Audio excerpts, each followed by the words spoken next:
Did you feel like that was the, we'll say, ideal amount for you during your competitive reign? Because you started that routine in the 90s. And I Yeah. remember reading an article also on, I think it was like, I have it actually pulled up here. I want to say it's Ian Duckett's channel. You had my most Yeah. result producing routine. And that's this one that we're talking about, the chest and back, Yeah. upper with the legs and the 4 days in between rest. And then you do the shoulders and arms, upper again, and then the legs 4 days later. And I remember you included very specific exercises as well. Like you would have squats on lower and you would have deadlifts. I believe the deadlifts were on upper when you did the chest and Yeah. back, correct? 17-minute workouts, one set. Do you feel like there's certain exercises that are almost like a must do for something like that for you to get the most bang for your buck? That's a good question. That's highly individual. The exercises that I would choose to do that I have clients do are ones that, number one, they fit their structure. So for some people, squatting with a barbell on the back is not necessarily it. I would have them do belt squats, for example. Okay. So depending on the individual, the choice of exercises is up to them. But you do need to use a certain combination on that ideal routine where you are using a little bit of pre-exhaust, using dumbbell flies to an incline barbell press, for example, or yes, doing a leg extension to a squat. So in essence, yes, those are needed. The compound movements are being used as a tool to push the muscle further than it went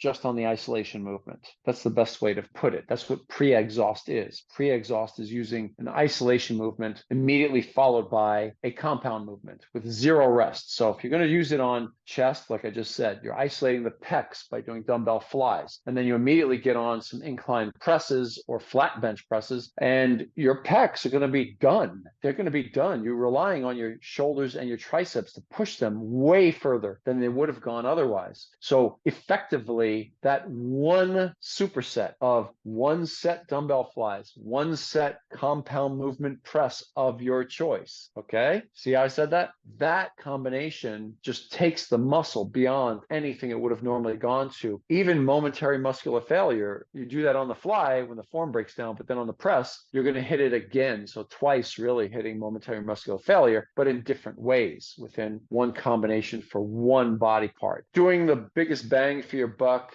yes, you do need to do some kind of, again, it's highly individual. Some people cannot deadlift safely, nor do they feel like they can, or they have injuries that they cannot do it safely. Assuming that you're uninjured, then yes, you should do deadlift, you should do squat with perfect form and not to complete muscular failure. Stop one rep shy of that, yes.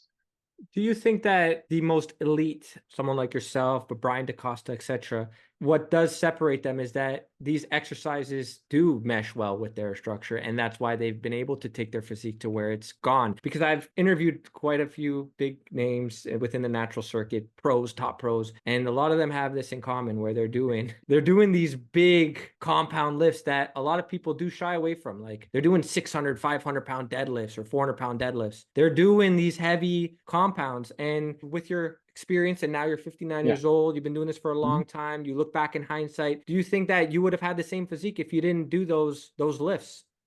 Nope, not at all. Not at all. I can tell you right now that I watched your interview with Brian DaCosta, the WNBF current world champion of 2023, world champion. That's at the end of 23. So it's only like a month and a half ago, right? Amazing physique, thick as a brick. What is he?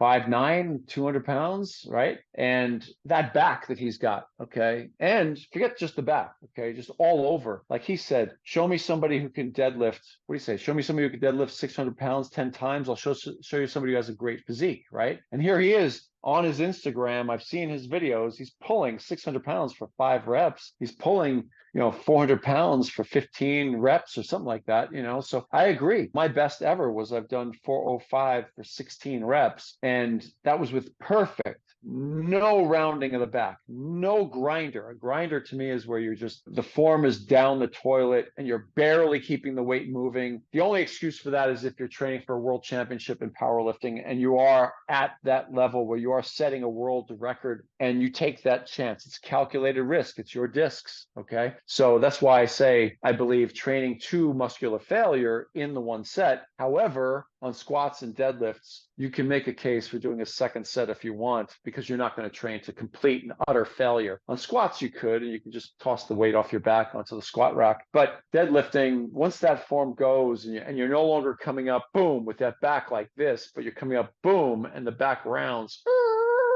like that. Oh, just don't do it. Brothers and sisters, don't do it. Your discs, don't like it. Look at the videos of Brian DaCosta, current world champion, doing his deadlifts. Look at the videos of him squatting. I mean, textbook form like that. That's the way you need to do them. He's pulling 600 pounds for 5 reps or so with textbook form. He's not doing it sloppy. And some people who are on drugs can't do that. He's trained for it. He's worked on it. So there's a neural adaptation. He also realizes and he prioritizes doing that exercise in his workouts. So I heard him say he does it at the beginning of his workouts most times, you know. So yeah, in your back workout, those big exercises, the big hit workout exercises, don't think you're going to do. I have an old friend of mine he's passed on in the last couple of years, Doug Brignoli. I don't know if you ever heard his name. Yes. Have you heard his name? Yes. Okay. So Doug, now I would say this to his face if he was alive right now. So I don't want anybody to think that I'm besmirching the dead. Okay. You know, Doug was a big advocate of doing, near the end of his life, of doing mainly isolation work. And, you know, he believed one of the greatest exercises on your thighs was not squats at all, not deadlifts for your back and overall mass, but he preferred doing sissy squats for the quads. And he preferred doing these hyperextension back roll down and roll ups with his spine. Well, in essence, I was never asked, but I'll say it right now. Forget about Doug in this picture. I'm just comparing now the exercises, okay? Because I know there are men and women out there who will not do squats because they're afraid of it. They won't even do belt squats because of the huge amount of effort it takes to do a belt squat, because your thighs are having to, just in combination with your glutes, your hamstrings, everything, having to fire so much energy as opposed to doing a sissy squat.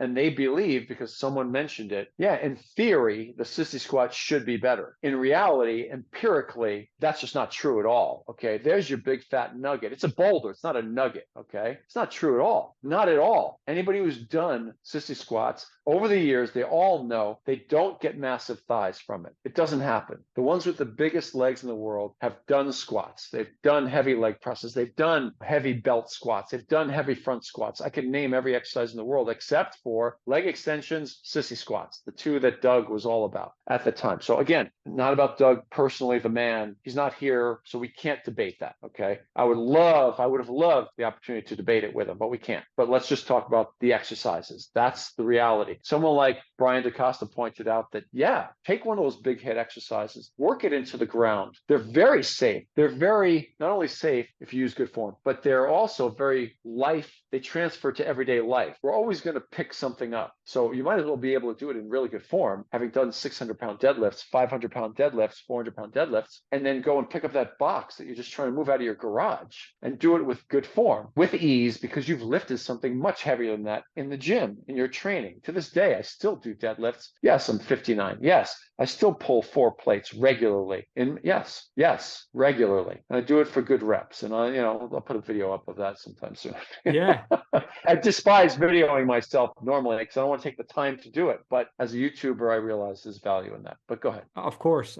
What I was going to say was, with you, do you like to do them at the end of your workout? Kind of like that, well, the video that Mike did put up with Marcus, where it's like you do the pec deck or some sort of cable fly press, then you do the pull over, and then you did the pull down, and then you did the deadlift. Now, with you, if I remember correctly, and I can even pull up the article here, but I believe that was a similar order that you had too for the chest and back day, correct? Yes, it is correct. I did do that, and I kept it at the end of my workout. I would pull somewhere between 4 and 455 regularly for like 5-6 reps. The thing that changed, though, post-competitive retirement, okay, I didn't do any official announcement or anything, but as I got on in my 50s, the thing that changed is the deadlift is more important to me. The real world transfer over is more important to me, and my lats are crazy. I mean, my lats are still wide to this day. They responded very well to all of the heavy duty workouts. And that posterior chain, man, just raw, pick the weight up off the floor and do it in good form. I now prefer it at the beginning of the workout like Brian does. And that's actually enabled me to kind of lift heavier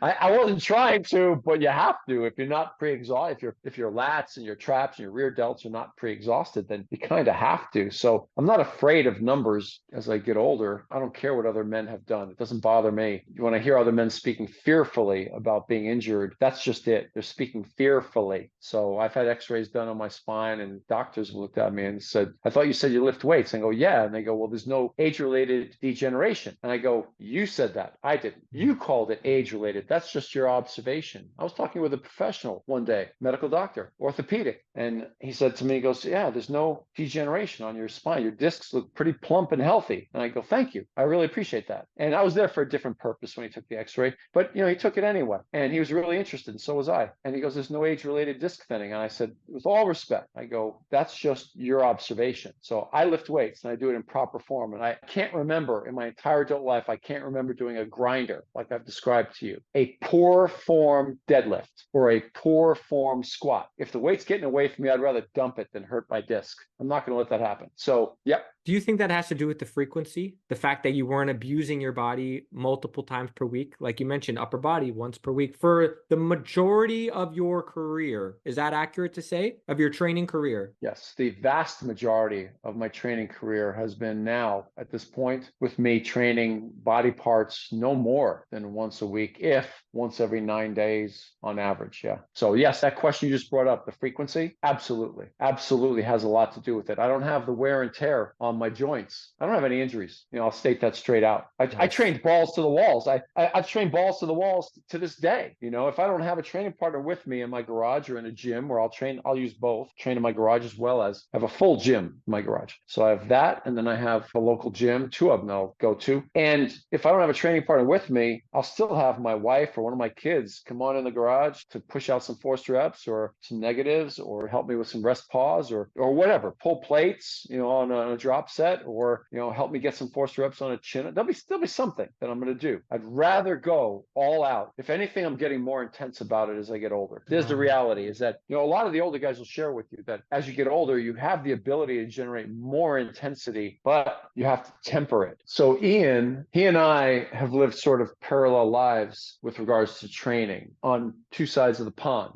I mean, we get along really well and we're collaborating in the near future on other things, but we have a similar history. And one of the things that I think he would agree on, as I would, is that as you get older, your ability to generate the intensity within a given set, the connection between the neural muscular connection is actually better from having done decades of training. It's better. You can make the muscle move. I mean, you can make it jump. You can call on more fibers. You can make it more intense. But if you don't temper that frequency and the overall volume, then your recovery as you get older, that's the part. Your ability to you dig a hole of energy, you have to recover from it and then grow. So recovery always precedes growth. So if you can't recover properly, then you run the risk of little injuries along the way. And he would say the same thing that I would, that at this stage, we're both the same age. I'm 1 year older than him.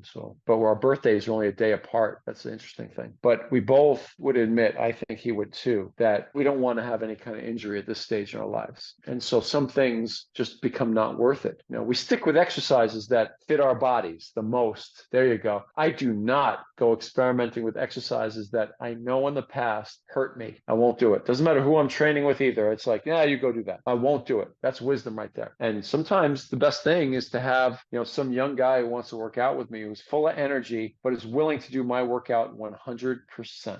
And that's the best. So it's highly motivating and they get to learn a lot. And then of course, on my end, I get the benefit of just calling the shots entirely. And this is my workout. Let's go. Let's clear this up. On the podcast. Let's talk about the high intensity training principles. This is going to be a video all by itself. Break that down for the listeners in the most simple way and in the most organized way that you can do on the spot. Okay, that's a great question. So high intensity training principles, okay?